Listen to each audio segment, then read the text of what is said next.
આ અંદર જે બહેનો દીકરીઓ રમે છે એનો કંપોઝ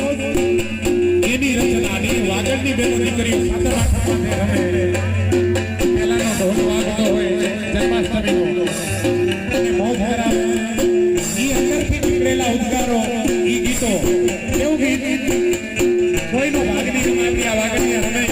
માવડીઓનો ભાગ થાય